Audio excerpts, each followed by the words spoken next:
I'm going to go to you, Ms. Chung. Uh, you have a specific focus looking at South Asia. And could you just give us like a brief synopsis and a little bit of an overview of the challenges faced by journalists in particular in this region? Okay. Hello.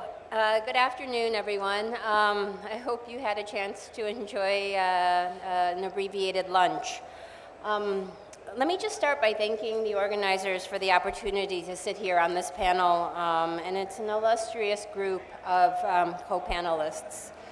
I am going to speak briefly about the situation of freedom of expression in South Asia.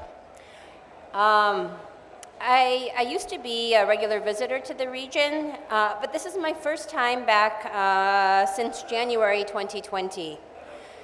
Unfortunately, the COVID pandemic appears to have exacerbated trends in the region that have been underway for some years.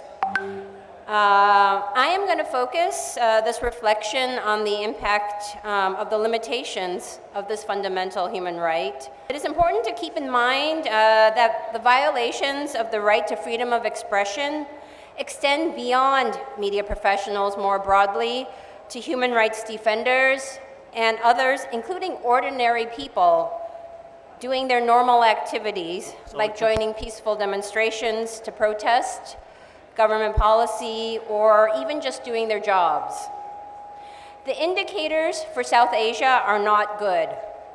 Despite the flourishing of independent media in the past 2 decades, the combined effect of consolidation of media ownership, the new business environment brought by social media, and state control have contracted this important democratic space.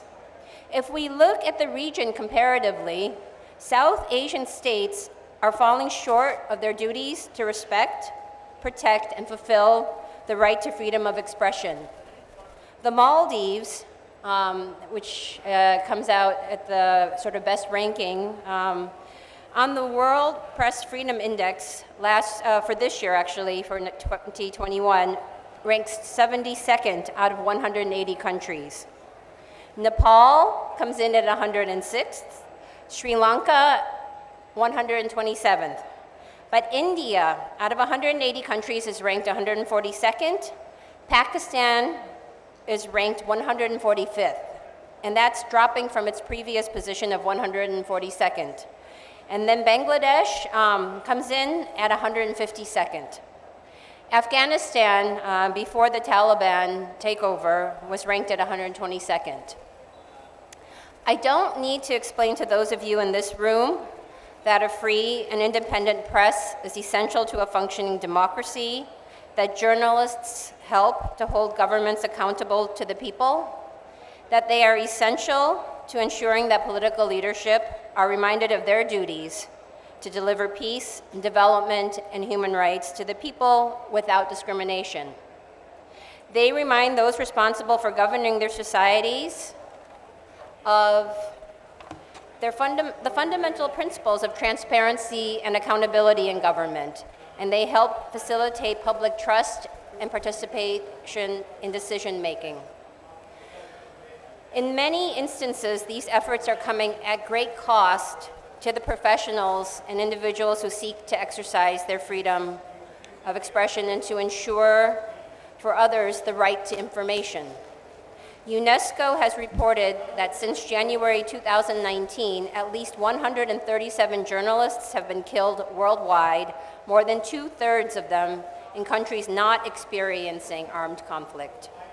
And according to Reporters Without Borders, this year, at least 45 journalists, and that's a broad category that includes citizen journalists and assistants, 45 journalists have been killed this year, and 9 of them were from South Asia. Now, these figures are very conservative because they only include the Reporters Without Borders research, where they've been able to clearly establish that the killings were killed out in connection to the journalistic work. And this situation is actually perpetuated by impunity. UNESCO estimates that in almost 9 out of 10 cases, the killings of journalists go unpunished. And while killings are the most extreme example, many more reporters are routinely subjected to threats of violence, smear campaigns, and vicious online trolling.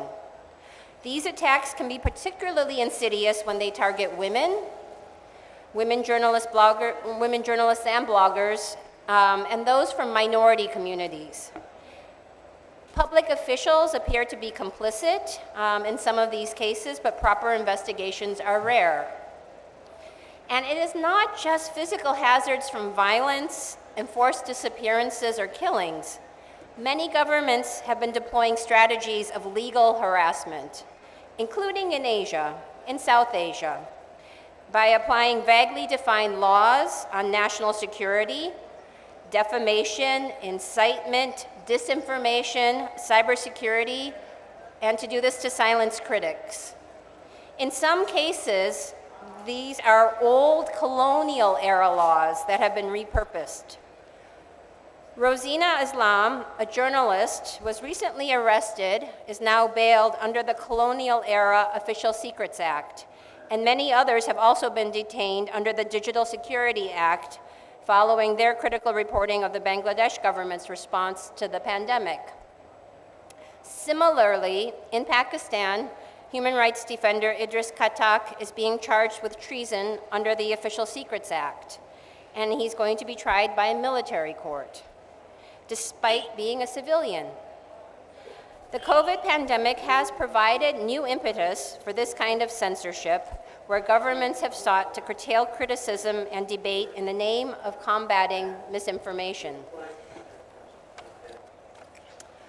Such legal measures against freedom of expression are not confined to journalists. In India, use of the Unlawful Activities Prevention Act has increased significantly in recent years against a wider circle of activists and in Indian-administered Kashmir.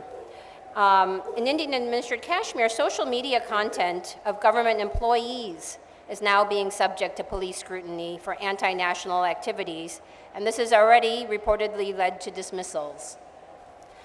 The COVID pandemic has paused for many of us the usual way of living and working, but the High Commissioner for Human Rights, my boss, has pointed out that the pandemic has made clear to us that media freedom is more necessary than ever. She has said, clarity about what is happening, including the impact of public health policies, can only be established by independent sources. A free press is vital to combating disinformation, deliberate falsehoods intended to advance political ambitions or commercial interests, which intensify social polarization and destroy public trust in important institutions. So it seems that the right to freedom of expression is a matter of life and death after all, and not just for journalists. Thank you.